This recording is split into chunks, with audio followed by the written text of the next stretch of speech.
जी अस्सलाम वालेकुम। आज हम class 9 chapter number 1.1 exercise start करेंगे। ये आपकी न्यू बुक 2025 उसका सिलेबस हम स्टार्ट कर रहे हैं। और इससे पहले वाली वीडियो में मैंने सारा रियल नंबर के बारे में ना इंट्रोडक्शन सारा बता दिया है। रेशनल नंबर क्या होते हैं, रेशनल नंबर क्या होते हैं, terminating, non terminating, properties of real number, properties of equalities and properties of non equalities या ऑर्डर। ठीक है, अगर आपने वो वीडियो नहीं देखी अभी तक तो उसका लिंक मैं डिस्क्रिप्शन में दे दूँगा नीचे, तो वहाँ से आप देख लीजिएगा। और आपसे एक रिक्वेस्ट है कि ये चैनल मेरा न्यू है तो इसको आप सब्सक्राइब लाजमी कर दें ताकि मेरे हर आने वाली वीडियो आप तक पहुंचती रहे। तो चलें हम एक्सरसाइज स्टार्ट करते हैं। एक्सरसाइज 1.1 है। अच्छा, इसमें क्या है कि वो कह रहे हैं, क्वेश्चन नंबर 1 हमारे पास है, identify each of the following as a rational and irrational number. हमने बताना है इन सब में ना रेशनल कौन सा है और इरेशनल कौन सा है। तो सबसे पहला वाला हमारा है वो उन्होंने लिखा हुआ है 2.35। अब इसमें देखें 353535, ठीक है, ये देखें बार बार रिपीट हो रहा है। तो हमने रेशनल में पढ़ा था कि वो नंबर डेसिमल के बाद अगर कोई पॉइंट के बाद जो फिगर्स होती हैं अगर वो रिपीट हो रही हैं तो हम उनको कह देते हैं वो नंबर कौन सा होता है, रेशनल नंबर। ठीक है, फिर हमारा 0.6, उसके बाद बार है। बार का हमें मतलब पता है कि वही नंबर क्या बार बार रिपीट होगा, तो 0.66 वही कंटिन्यू चलता रहता है, तो ये भी क्या है, रेशनल नंबर है। फिर उसके बाद क्वेश्चन पार्ट 3 में उन्होंने बताया 2 पॉइंट, ये फिगर नंबर दे दिया उन्होंने, और ये नंबर देखें आप ना कोई भी रिपीट नहीं हो रहा और डॉट शो कर रहा है कि कंटिन्यू चलता जा रहा है। तो हमने इरेशनल की ना कंडीशंस पढ़ी थी, वो क्या होना चाहिए, नॉन टर्मिनेटिंग होना चाहिए कि वो रुकना नहीं चाहिए, और नॉन रिकरिंग कि वो रिपीट भी नहीं होना चाहिए। तो ये फिर कौन सा नंबर होगा, इरेशनल नंबर। ठीक है, अंडर रूट 7 की बात करें तो अंडर रूट 7 आपने कैलकुलेटर में लिख लेना। अंडर रूट 7 की ये आ जाएगी, ये देखें कोई रिपीट नहीं हो रहा है इसमें, ठीक है, और चलता जा रहा है, तो ये भी क्या है, इरेशनल नंबर है। इस तरह पाई की वैल्यू सॉरी ई की वैल्यू जो हमारा लॉग में इस्तेमाल होता है उसकी कैलकुलेटेड वैल्यू है जो कि रिपीट नहीं हो रही बीच में डेसिमल के बाद नंबर्स, और ये क्या है, चलता जा रहा है आगे, तो ये भी कौन सा, इरेशनल नंबर है। पाई हमारे पास जो है ना ये भी क्या है, कैलकुलेटेड वैल्यू है, और ये क्या है, रिपीट नहीं होती नंबर जो है ना डेसिमल के बाद, ये चलते जाते हैं, ये भी कौन सा है, इरेशनल नंबर। अच्छा, उसके बाद उन्होंने लिखा है 5 + अंडर रूट 11। ठीक है, अंडर रूट 11 का ना पहले आपने कैलकुलेटर में डाल के उसकी वैल्यू लिख लेनी है। ठीक है, और ये क्या चलता रहता है, तो आपने डॉट लगा देना है और 5 को फिर इस फिगर में ना आपने ऐड कर देना है। अब इसमें देखें, ये देखें पॉइंट के बाद एक तो नंबर चलते जा रहे हैं और रिपीट भी नहीं हो रहे, तो ये कौन सा, irrational number. Under root 3 +under root 13, इसका आपने कैलकुलेटर में लिख लेना है। अंडर रूट 3 लिखेंगे उसकी ये वैल्यू आ जाएगी। ठीक है, मैंने 1 2 3 4 5 6 डेसिमल के बाद 6 फिगर्स लिए हैं। तो आप भी 6 फिगर्स ले लीजिएगा और डॉट लगा दीजिएगा, शो करेंगे, ये डॉट शो करेंगे कि ये चलता जा रहा है नंबर। इस तरह इस अंडर रूट 13 का भी आप लिख लीजिएगा। तो ये हम शो हो रहा है कि अब ये रिपीट नहीं हो रहा कोई भी फिगर और ये चलता जा रहा है, कंटिन्यू होता जा रहा है, तो it is a irrational number. 15/4 को आप कैलकुलेटर में लिखेंगे तो 3.75 टर्मिनेट हो जाता है, मतलब रुक जाता है, तो ये कौन सा नंबर होगा हमारे पास, रेशनल और टर्मिनेटिंग नंबर। 2 - अंडर रूट 2, अब ये देखें ये ना हमारे पास एक फार्मूला है, A² - B², में भी आपने 8 क्लास में पढ़ा हो। जब इस फार्मूला को हम खोलते हैं ना तो हमारे पास आता है A+B और A-B। अब ये जो है ना ये इस फॉर्म में दिया हुआ है, हम इसको इस फॉर्म में लिख सकते हैं कैसे कि A² - B²। अब ये देखिए स्केयर स्केयर रूट से कट जाएगा, 2 आ जाएगा, और ये 2 का स्केयर क्या हो जाएगा, 4, 4 - 2 2, यानी कि क्या है, हमारे पास एग्जैक्ट नंबर आ गया, ये कौन सा, रेशनल नंबर है। अब उसके बाद ना हमारे पास आ जाते हैं क्वेश्चन नंबर 2 में कह रहे हैं रिप्रेजेंट ऑन नंबर लाइन। अच्छा, नंबर लाइन सबसे पहले क्या होता है कि हमारे पास ना एक चल चलने वाली, बिल्कुल मतलब किसी भी लेंथ तक आप इसको एक्सटेंड कर सकते हैं, एक नंबर, एक लाइन होती है, दरमियान में ज़ीरो होता है, ज़ीरो के राइट साइड में हमारे पॉजिटिव नंबर्स होते हैं और लेफ़्ट साइड में हमारे सारे नेगेटिव नंबर्स होते हैं। तो अब हमें ना अंडर रूट 2 दे दिया, उन्होंने कहा है कि आप ना नंबर लाइन के ऊपर शो कराएं कि ये कहाँ पर होगी। सबसे पहले ना आपने क्या करना है कि आपने कैलकुलेटर के अंदर ना अंडर रूट 2 लिख लेना। अंडर रूट 2 लिखेंगे तो ये हमारे पास वैल्यू आ रही कि डॉट शो कर रहे हैं, एक तो ये रिपीट नहीं हो रहे, ऊपर से चलते जा रहे हैं। ठीक है, एक तो ये रेशनल नंबर है। इरेशनल को ना, जो इरेशनल नंबर्स होते हैं ना उनको हम शो कराते हैं इसके ऊपर, नंबर लाइन के ऊपर, बाय पाइथागोरस थ्योरम। ठीक है, ये हमेशा याद रखना है आपने। अच्छा, इसमें हमारे पास क्या होता है कि पैथागोरस ने एक साइंटिस्ट है, उसने एक थ्योरम दिया था। वो कहता है कि हाइपोटेन्यूज का स्केयर, ठीक है, इसको कहते हैं हाइपोटेन्यूज का स्केयर इक्वल है बेस के स्केयर के और परपेंडिकुलर के स्केयर से। बेस इससे कहते हैं हॉरिजेंटल लाइन को, और वर्टिकल लाइन को हम कहते हैं परपेंडिकुलर। अच्छा, अब जो है ना हमने ना अंडर रूट 2 बनाना है। अंडर रूट 2 किस तरह बनेगा, हम अगर हम बेस को 1 ले लें, ठीक है, और परपेंडिकुलर को भी 1 ले लें, यानी कि जितनी ये लेंथ है ना स्केल से आप उतनी लेंथ ऊपर ड्रॉ कर लें, ठीक है। तो उसके बाद क्या हो जाएगा, 1 का स्क्वायर प्लस 1 का स्क्वायर, 1 प्लस 1 क्या हो जाएगा 2। अब देखें दोनों ये क्या, दोनों साइडों इस इधर मैंने 2 लाइनें लगा दी, हाइपोटेन्यूज का स्क्वायर है। स्क्वायर अब अगर हमने ख़त्म करना है दोनों साइडों पे हम क्या लेंगे, स्क्वायर रूट लेंगे, ठीक है। स्क्वायर रूट इससे ख़त्म हो जाएगा, अंडर रूट 2 हमारे पास आ जाएगा। तो ये अंडर रूट वही नंबर है, ठीक है। इसमें हमारे पास इंफॉर्मेशन क्या आई है कि बेस हमने 1 लेनी है और परपेंडिकुलर हमने 1 लेना है, ठीक है। तो ये देखें बेस हमने 1 ले ली 1 नंबर तक, ठीक है, और परपेंडिकुलर भी 1 ले लेना है, ठीक है। उसके बाद ना आपने क्या करना है कि 1 से 2 तो जो ये है ना लेंथ जो है 1 से 2 तक, इसमें आपने देखना है, इसमें ना आपने 10 लाइनें लगानी है, ठीक है, छोटी छोटी सी अपने अंदाजे से। 10 किस तरह लगाने के, 1 2 3 4 5 6 7 8 9, और ये जो 2 नंबर वाली लाइन होगी ना 10वीं हो जाएगी। आपने क्या करना है कि आपने ना मतलब कि एज्यूम करके ना क्या करना है कि यहाँ से ना अब देखें जब हमने इसका अंडर रूट लिया था ना 2 का कैलकुलेटर में, वो आया था 1.414, ठीक है। आपने ना सिर्फ इतनी फिगर तक रहना है 1.4 तक, ठीक है। अब ये 4 किस चीज़ को नोट कर रहा है, एक तो 1 पे हम आ गए, 1 हमें पता लग गया कि 1 ये वाला था, ठीक है, ये जो नंबर लाइन पे पहला 1 था। उसके बाद 4 क्या है कि आपने जो है ना इस ये जो लाइनें हैं ना ये गिननी है 4 कहाँ तक है, 1 2 3 4, यहाँ तक 4 है। आपने ना यहाँ से ना एज्यूम करके ना लाइन लगा देनी 4 पर, ठीक है।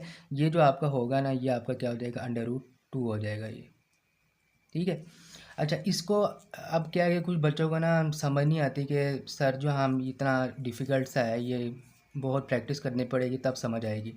उनके लिए क्या आसान सा तरीका क्या है कि वो क्या करेंगे, सिंपल कैलकुलेटर में अंडर रूट 2 लिखें, ये वैल्यू आ जाएगी। अच्छा अब 1 जो है ना 1 हमें पता लग गया कि 1 के बाद वाले हर चीज़, यानी कि 1 एग्जैक्ट है कि 1 तक तो हम पहुंच गए। उसके बाद पॉइंट पॉइंट पर जो फिगर है ना वो हमेशा क्या करेंगे, आप ना सिंपली 10 लाइनें लगा लें यहाँ पे, ठीक है। और 4 जो नंबर है ना यानी पॉइंट के बाद एक डिजिट नंबर, उसको आप गिन लेंगे वो कौन सी लाइन है, 1 2 3 4, तो 4 पे आप अंडर रूट 2 लगा दीजिएगा। वो तरीका भी ठीक है, ये भी ठीक है। अच्छा इस तरह अंडर रूट 3 है, अंडर रूट 3 अब किस तरह आपने करना है कि आपने एज्यूम करके ना मतलब पहले तो आप करेंगे कैलकुलेटर पर अंडर रूट 3 लिखेंगे ना ये वैल्यू आ जाएगी। अब 1 शो कर रहा है कि एक यहाँ हमेशा अगर नेगेटिव होता है ना तो हम नेगेटिव साइड पे चलते हैं। अब ये पॉजिटिव था, ठीक है, पॉजिटिव लिखा नहीं जाता लेकिन होता पॉजिटिव है, तो पॉजिटिव किस साइड पे होगा, इस साइड पे होगा, ठीक है। तो 1 जो है ना हमें पता लगे 1 तक तो हम आएंगे ही, ठीक है। उसके बाद 0.7 है, 0.7 के लिए आप क्या करें कि ना यहाँ पे 10 लाइनें लगा लें 1 से 2 तक, 1 2 3 4 5 6 7 8 9, और ये जो 2 नंबर वाली लाइन होगी ना 10वीं हो जाएगी। अब 7 है तो 7 तक आप लाइन गिन लें, 1 2 3 4 5 6 7, ठीक है। अब यहाँ तक जो लेंथ थी ना 1 स्केल से मेजर करके ना इतनी ऊपर लगा देना, ठीक है, इतनी ऊपर लगा के ना, और ये आपने फिर खुद से ये लाइन लगा देनी है जो 7th वाली लाइन होगी, ठीक है, वो हमारा होगा अंडर रूट 3,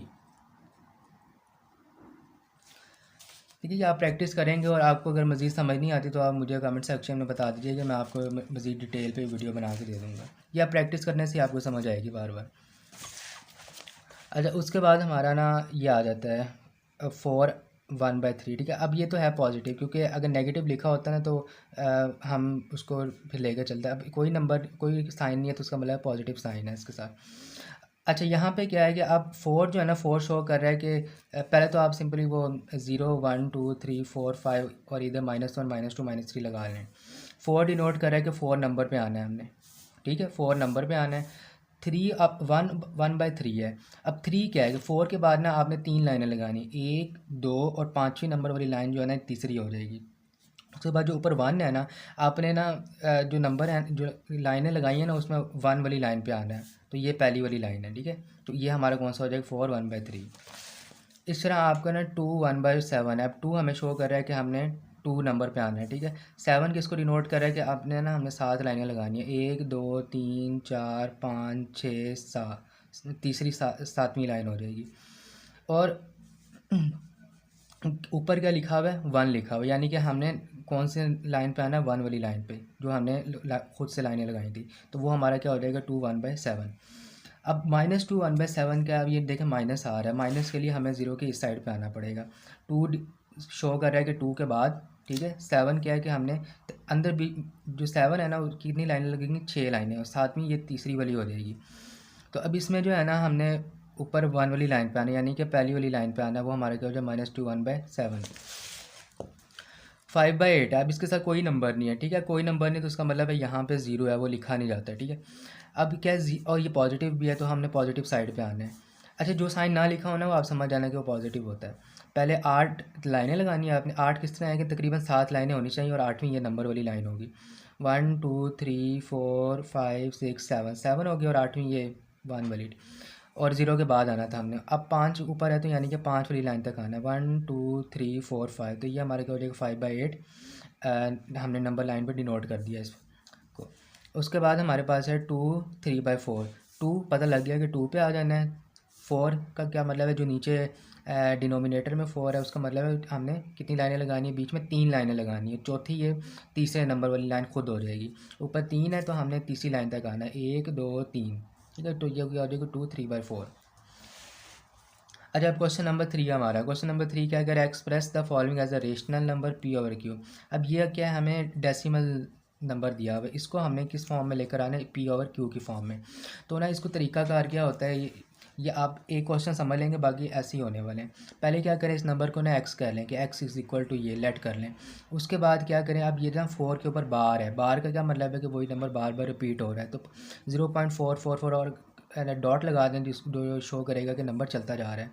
अच्छा, अब हमने क्या करना है, देखो पॉइंट के बाद क्या है हमारा, एक डिजिट है, ठीक है। इस वाले को आपने देखना, पॉइंट के बाद क्या है, एक डिजिट, ठीक है। पॉइंट समझे 1 हो जाएगा, और एक डिजिट है तो वो 10 हो जाएगा। समझ आइए, पॉइंट 1 हो जाएगा, और एक डिजिट है उसके बाद तो 10 हो जाएगा वो, ठीक है। अच्छा, अब क्या करना है कि 10 आ गए, 10 को ना, ये हमारी दो साइड बन गई, एक ये साइड बन गई और एक से एक ये साइड बन गई, ठीक है। तो 10 को ना आप दोनों साइडों से मल्टीप्लाई करा देना है, एक्स से भी और इस वाले नंबर से भी। ये 10x हो जाएगा। तो 10 को इधर इसके साथ मल्टीप्लाई कराएंगे ना, पॉइंट एक फिगर आगे मूव कर जाएगा, तो 4.444 और नंबर चलता जाएगा। 10x इज इक्वल टू 4, ठीक है। अब इस नंबर को ना हमने स्प्लिट किया है, 4 को अलहदा कर लिया प्लस, ठीक है, 4 को अलहदा कर लिया, पीछे 0 बच गया, तो प्लस 0.44 कर लिया, यानी इसी नंबर को हमने क्या किया, स्प्लिट कर लिया है। इसको अगर हम जोड़ेंगे ना आपस में, 4 0 में प्लस होकर यही नंबर दोबारा बन जाएगा। 10x 4, अच्छा 4 आ गया प्लस, अब 0.44 ये कौन सा नंबर है, ये यही वाला जिसको हमने x के इक्वल किया था, ठीक है। तो इस नंबर की बजाय हम x लिख सकते हैं, ठीक है, इसकी बजाय x लिख सकते हैं। तो अब यहाँ पे x देखें पॉजिटिव है, इधर आएगा तो x क्या हो जाएगा, नेगेटिव हो जाएगा, उसका साइन चेंज हो जाएगा, 10x माइनस एक्स 4। अब 10x माइनस, अच्छा यहाँ पे देखें, आपको लग रहा होगा कि सर यहाँ पे तो कोई नंबर ही नहीं है, तो हम माइनस किस तरह करेंगे, यहाँ पे नंबर होता है वो 1 होता है पर वो लिखा नहीं जाता, यानी 10 में से हम 1 माइनस करेंगे तो 9 हो जाएगा, और x ऐसे ही आ जाएगा इज इक्वल टू 4। अब 9x के साथ यहाँ पे मल्टीप्लाई हो रहा है, ठीक है, मल्टीप्लाई हो रहा है ना, तो हमारे पास रूल होता है जो दूसरी साइड पे जाएगा ना वो डिवाइड में आ जाएगा, ठीक है। 9x है, x इज इक्वल रहेगा, और ये नीचे डिवाइड में आ जाएगा 4/9। तो ये हमारा क्या p/q की फॉर्म में आ चुका है ये नंबर। इसी तरह अब इसको किस तरह किया हुआ है, 0.37, ठीक है। पहले तो इस नंबर को x के इक्वल कर लें, उसके बाद 0.37 है, 37 का मतलब है कि 3 बार लगी हुई है 37, तो 37 रिपीट हो रहा है बार बार। अच्छा, अब आप देखेंगे पॉइंट के बाद कितने डिजिट हैं, 2 डिजिट हैं। यूँ समझ लें कि पॉइंट क्या हो जाएगा, 1 हो जाएगा, और दो जितने भी डिजिट्स होंगे ना 0 में कन्वर्ट हो जाएंगे, यानी कि बार वाले, बार के नीचे जो भी हैं, तो 2 डिजिट्स हैं, 2 0 लगा लें आप, ठीक है, 2 0 लगा लें, तो ये 100 हो जाएगा। अब क्या, दो साइड है, दोनों साइडों को पे ना 100 से मल्टीप्लाई करा दें, इधर भी और इधर भी, 100x हो जाएगा, और ये 100 से मल्टीप्लाई होगा ना, पॉइंट 2 टाइम्स मूव करेगा, तो 37.3737 नंबर चलता जाएगा। 100x इक्वल 37 प्लस, अरे 37 निकाल लिया इसके अंदर से, प्लस से पीछे 0 बच गया यहाँ पे, प्लस 0.377, ठीक है। इनको ऐड करेंगे नंबर यही बन जाता है, 100x equal to 37 plus x। अब x इधर है तो इधर आगे क्या हो जाएगा, नेगेटिव, तो वही है 100 में से, यानी कि 1x निकाल लें आप, तो क्या हो जाएगा 99x 37। 9 इसके साथ मल्टीप्लाई हो रहा है, तो इधर आगे क्या हो जाएगा 37/99 डिवाइड हो जाएगा, तो ये आंसर है, p/q की फॉर्म में आ गया। इस वाले को भी देख लें, ये भी इसी तरह है, x से इक्वल कर लें, ठीक है, 2 डिजिट्स हैं, पॉइंट के बाद 2 डिजिट्स हैं, तो 100 से मल्टीप्लाई करा दें दोनों साइडों पे, ठीक है। उसी तरह करें, स्प्लिट करें इसको, x के इक्वल क्यों करना है, क्योंकि हमने ऊपर ऑलरेडी x के इक्वल इसको किया हुआ था। फिर क्या, x को इधर ले आए, 99 हो जाएगा, ये 21, और x यहाँ पर 99x से मल्टीप्लाई हो रहा है, तो इधर आगे क्या हो जाएगा, डिवाइड, तो ये आंसर आ जाएगा हमारा। अच्छा, अब क्या है कि name of the property use in a following, क्या अब प्रॉपर्टीज़ क्या है कि मैंने जो पिछली वीडियो है ना वो आप लाजमी देखें, उसमें मैंने सारी प्रॉपर्टी डिटेल से बताई हुई है। तो हम यहाँ मैं आपको समझाऊंगा कि यहाँ पे कौन सी प्रॉपर्टी यूज़ हो रही है। पहला क्या है कि A+4+B, ठीक है, और वही दूसरी साइड पे। तो एक तो देखें 3 टर्म्स इन्वॉल्व हो रही है। मैंने कहा जब भी 3 टर्म्स इन्वॉल्व होंगे एसोसिएटिव होगी और एडिशन आ रहा है बीच में, ठीक है। तो associative property with respect to addition. उसके बाद है under root 2 square root 2 plus square root 3, और दूसरी साइड पे भी वही है। तो 2 टर्म्स इन्वॉल्व हो रही हैं, ठीक है। और जहाँ पे 2 टर्म्स इन्वॉल्व होती हैं वो कम्यूटेटिव प्रॉपर्टी होती है। दरमियान में एडिशन आ रहा है, तो ये कौन सा विद रिस्पेक्ट टू एडिशन। अब ये देखें x माइनस एक्स है, ठीक है, ये पॉजिटिव x है, माइनस एक्स है, ये जब कट जाएंगे तो इक्वल टू 0 आ जाता है। तो हमें पता है ये x है, ठीक है, और ये माइनस एक्स का है, ये उसका इन्वर्स है इन एडिशन, ठीक है। तो ये क्या हो जाएगा, इसको हमने प्रॉपर्टी में पढ़ा था, इसको हम माइनस एक्स जो भी है इसको हम क्या कहेंगे, एडिटिव इन्वर्स। अच्छा, 16+0=16, ये हमने पढ़ा था कि जो 0 होता है ना इसको एडिटिव आइडेंटिटी कहते हैं, कि वो जब ऐड होगा तो कोई फ़र्क नहीं पड़ेगा। इस तरह ये देखें, ये बाहर जो है ना ए है, मल्टीप्लाई और अंदर ब्रैकेट से B+C, और फिर AB+AC प्लस आ जाएगा दरमियान में। अब ये देखें, हमने जो है ना अल्फ़ाबेट लेफ्ट जो है लेफ्ट साइड में निकाला है, तो क्या हो जाएगा, left distributive property with respect to addition, क्योंकि एडिशन आ रहा है। अगर सब्ट्रैक्शन होता है तो हम लिख देते हैं subtraction. 100 into multiply by 1 is equal to 100। अब देखें 100 मल्टीप्लाई हो रहा है 1 से, हमने पढ़ा था एक तो ये मल्टीप्लिकेटिव केस है, और 1 को मल्टीप्लिकेटिव में हम आइडेंटिटी कहते हैं। तो ये कौन सी प्रॉपर्टी यूज़ होगी, मल्टीप्लिकेटिव आइडेंटिटी। अच्छा, उसके बाद ये देखें 3 टर्म्स हैं यहाँ पे भी 3 टर्म्स हैं और वो मल्टीप्लाई हो रहे हैं। तो 3 टर्म्स एसोसिएटिव प्रॉपर्टी होती है, मल्टीप्लिकेशन है, और ये तो हम क्या कहेंगे विद रिस्पेक्ट टू मल्टीप्लिकेशन। अब देखें AB=B है, ए बी क्या है हमारे पास, सॉरी ए, देखें 2 टर्म्स इन्वॉल्व हो रही है, ए और बी, वही फिर वहाँ पे जो है ना आगे पीछे हो गई, इस्तेमाल हुई हुई हैं तो 2 टर्म्स ही ना। तो क्या हो गई, ये कम्यूटेटिव है और अब देखें, अब ना एक और चीज़ है यहाँ पर आप समझेंगे ना, मल्टीप्लाई का साइन हमेशा डाला नहीं जाता, ठीक है। अब कोई चीज़ नहीं डाली हुई तो आप समझ जाएं कि वहाँ पे मल्टीप्लाई का ही साइन है, जैसे 1 नहीं लिखा जाता 1 होता है। तो यहाँ पे अगर ए और बी है ना तो इनके दरमियान मल्टीप्लाई हो रहा है, तो मल्टीप्लाई हो रहा है तो हम लिखेंगे commutative property with respect to multiplication. Name the property used, ये प्रॉपर्टी जितनी भी है ना ये सारी प्रॉपर्टीज़ ऑफ ऑर्डर इनइक्वालिटीज़ की हैं, या वो वीडियो लाजमी देखें मेरे, उसमें मैंने बहुत अच्छे से समझाया हुआ है ये। तो पहली प्रॉपर्टी है -3 -1, ठीक है। वो कह रहे हैं कि फिर हमने ऐसी क्या चीज़ भी इसमें ऐड या सब्ट्रैक्ट करेंगे तो हमारा ये वाला बन जाएगा कि 0 स्मॉलर होगा 2 से, यानी ये साइड 0 हो जाएगी और ये 2 हो जाएगी। तो हम अगर ऐड करेंगे ना, यहाँ पे +3 और यहाँ पे +3, दोनों साइडों पे +3 ऐड करेंगे, ठीक है। तो ये कट के 0 हो जाएगा, और ये -1 + 3 में से 1 निकालेंगे तो क्या हो जाएगा 2, तो वही चीज़ बन जाएगी। तो ये प्रॉपर्टी है additive property of order inequality. आपकी बुक में मे बी इनइक्वालिटी ना लिखी हो तो आप समझ लीजिए कि जहाँ पे ऑर्डर की बात होती है, ऑर्डर का दूसरा नाम है inequality. If a smaller than b है, 1/a स्मॉलर। अच्छा, अब हम लोग जो है ना किस पे आगे, क्वेश्चन नंबर पार्ट 2 पे कह रहे हैं कि ए स्मॉलर है बी से, जब उसका रेसिप्रोकल लेते हैं तो साइन क्या हो जाता है, चेंज हो जाता है, ठीक है। ये हमने पढ़ा था reciprocal property of order inequality. उसके बाद है ए स्मॉलर देन बी, उसमें कोई भी चीज़ हम ऐड करें, ठीक है, वो होता है, साइन चेंज नहीं हो, सॉरी ये वाला साइन चेंज नहीं होगा, क्योंकि ये कट जाएँ या ऐड हो जाएँ तो कोई फ़र्क नहीं पड़ता है। तो additive property of order inequality है। उसके बाद हमारे पास है कि ए सी, देखें ए सी ये मल्टीप्लिकेशन में आ रहा है, ए सी मतलब के दरमियान में क्या है, यहाँ पे मल्टीप्लाई है, वो मल्टीप्लाई हो रहा है, ठीक है, और ये स्मॉलर है ये साइड बी सी से, एंड सी ग्रेटर देन 0, ठीक है। अगर सी स्मॉलर देन 0 होता है फिर साइन चेंज हो जाता है, दैन ए स्मॉलर ही रहेगा बी सी के। अगर हम सी निकाल भी दें तब भी ए स्मॉलर ही रहेगा बी सी। कौन सी कैंसिलेशन प्रॉपर्टी के हम कैंसिल कर सकते हैं, वही टर्म, दोनों में कोई फ़र्क नहीं पड़ेगा, cancellation property with respect to multiplication of order inequality. अच्छा, उसके बाद ना क्वेश्चन नंबर 5 है, उसमें वो कह रहे हैं कि ये साइड जो है ना इस साइड से छोटी है। अब यहाँ पे देखें उन्होंने चीज़ क्या किया कि सी स्मॉलर देन 0, यानी कि 0 से पीछे हम आएँ तो हमारे कौन सा आ जाते हैं, नेगेटिव नंबर्स आ जाते हैं, कि जो भी ये नंबर हम मल्टीप्लाई करेंगे ना वो 0 से छोटा होगा, यानी नेगेटिव में होगा। तो हमने चीज़ पढ़ी थी, जो नेगेटिव से हम मल्टीप्लाई कर जाते हैं साइन चेंज हो जाते हैं, ठीक है, नेगेटिव में, क्योंकि सबसे जो कह लें कि छोटी क्वांटिटी होती है वो बड़ी होती है, सबसे बड़ी वाली सबसे छोटी होती है, ठीक है, कि मैंने आपको समझाया भी था नंबर लाइन पे। Multiplicative property of order inequality such that, ये आप लाजमी लिखें कि सी जो है ना इस वक्त 0 से छोटा है, कि नेगेटिव नंबर है, तभी साइन चेंज हुआ है। अच्छा आगे है इधर कि वो कह रहे हैं कि हमारे पास 3 केसेस आ रहे हैं कि ए है ग्रेटर देन बी है या इक्वल होगा या बी से छोटा होगा। तो 3 केसेस हमने पढ़ा था, ये ट्राइकोटोमी प्रॉपर्टी होती है ये।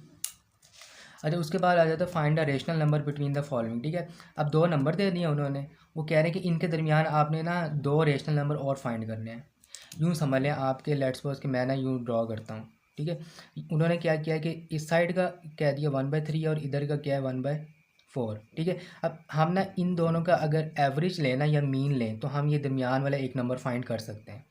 वो किस तरह फाइंड करेंगे कि इन दोनों को लिखें, दरमियान में प्लस करें। ठीक है, 3 और 4 क्या करेंगे, उसके आप फैक्टर्स बना लें 4 और 3। पहले देखें ये किस पे जा रहा है, टू पे जा रहा है, 3 ऐसे ही आ जाएगा, फिर 2 1 ज़ार 2 और 3 ऐसे ही आ जाएगा, 3 1 1। तो 2 2 ज़ार 4, 4 3 ज़ार क्या हो जाएगा 12। तो 12 नीचे एलसीएम आ गया।